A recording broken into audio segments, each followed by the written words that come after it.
Hi, this is Mike Benoit, and this is another episode of Tyranny Busters. Tyranny Busters is all about busting tyranny upon the mind of man. And what we mean by that is the programming that's on your head, all the lies and deceit and the propaganda that's been stuffed in there all your lifetime.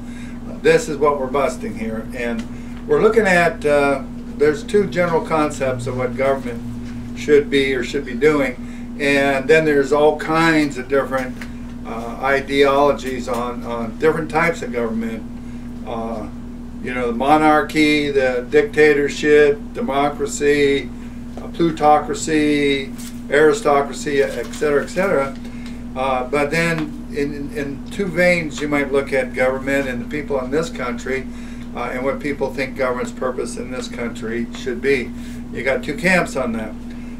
You got people in the camp that think it should be under the doctrine of from each according to their ability, to each according to their need. And then you have those on the other side that think it's to each according to their ability to pay. In other words, what they're going to get is what they have their ability to pay for.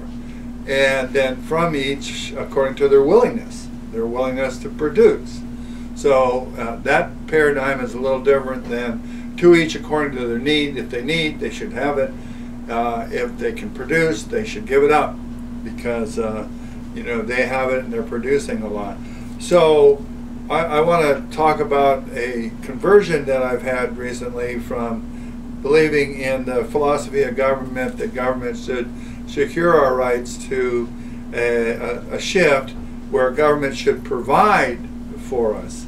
So it's a little different shift there, because it used to be government should be not doing anything, but I've seen the light with the liberals, and they've shown me how it's important that everybody is entitled to be fed. So everybody has this right to be fed because, after all, they were born, and we all have an obligation to our fellows.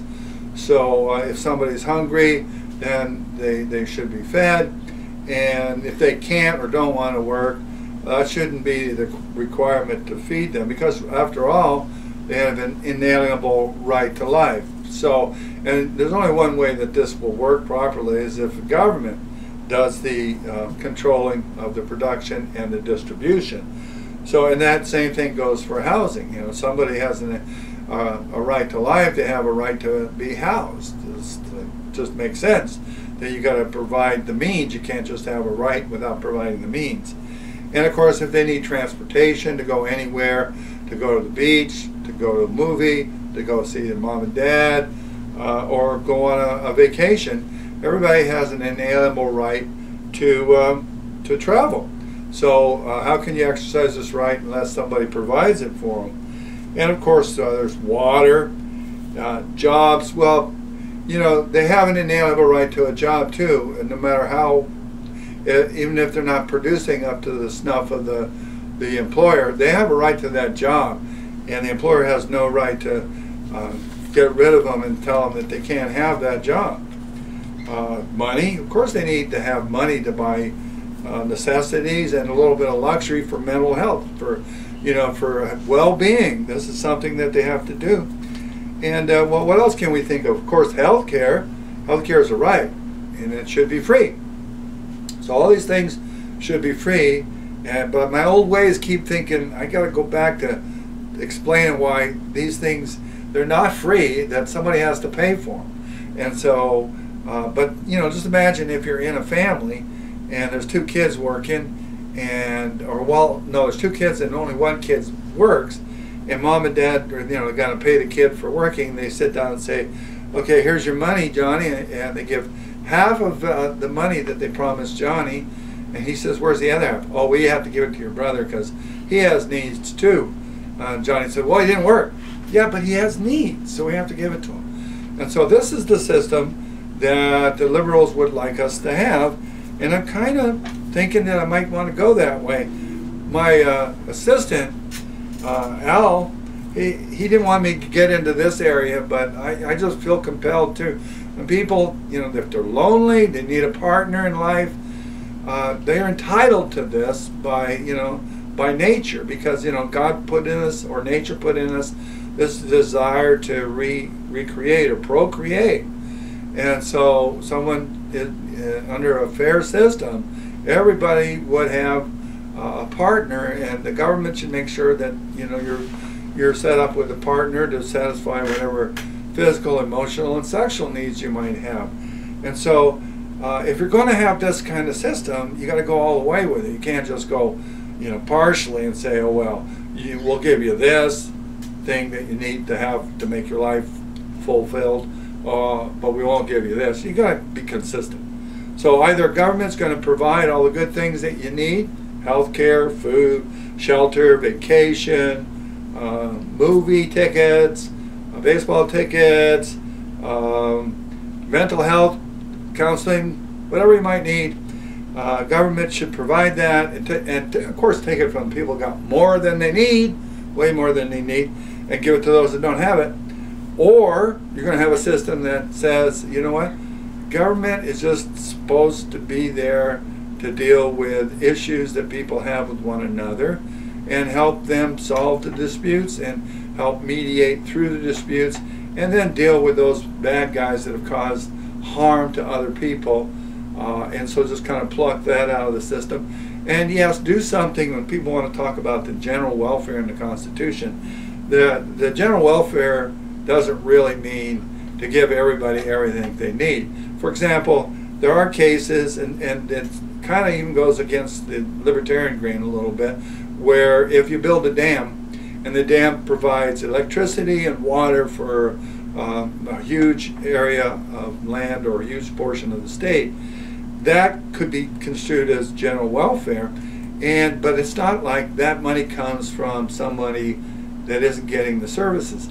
The people that get the water and the electricity would be the ones paying for the cost of the dam. And so that's a project that maybe is too big for anybody to do but government, but done the right way, then it's not the government's not taking from some, giving to others. It's facilitating the production of this electrical plant and this water plant to provide these two things to the general public, and the general public ends up paying the cost of those things through the paying the electric bill and the water bill.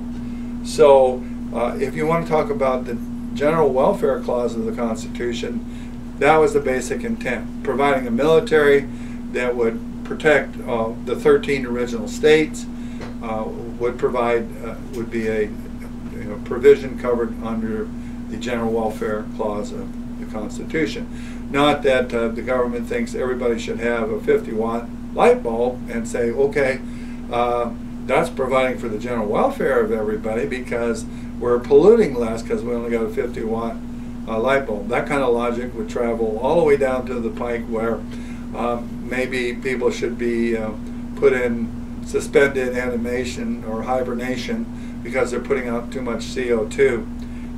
So that logic doesn't follow that that's how the government is to provide some sort of general welfare, because if it's based on that principle and not on the principle that each of us have a right to our life, then it can violate your right to your life, your liberty, and your property in carrying out this principle thing called general welfare. So no, government has to keep in mind that its purpose is to provide for the general welfare through the protection of inalienable rights. Those things have to come together, mesh together. So you can see earlier that I really was not in favor of all this socialist redistribution of property.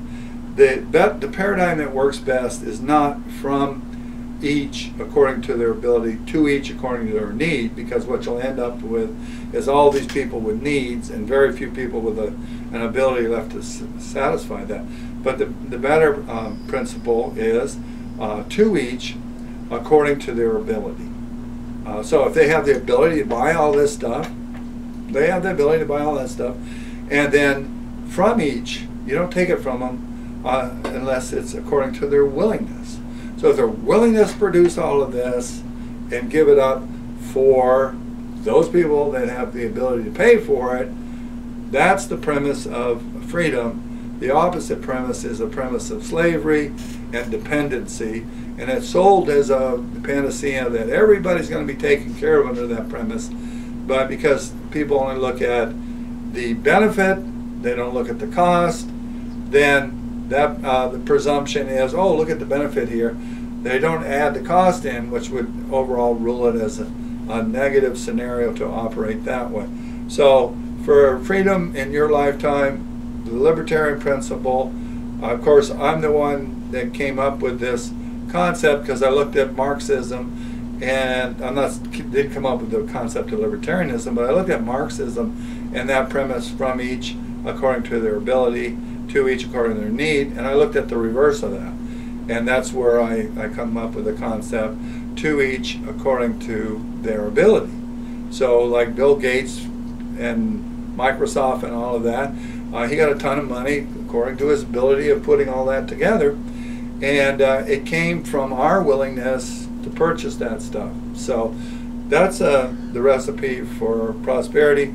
That's the recipe that follows the original intent of the Declaration of Independence, that we were endowed with certain inalienable rights, and then governments were there to secure those rights. So if you want to get more information, michaelbenoit.org, or that's actually mikebenoit.org, tyrannybusters.org, Michael Benoit.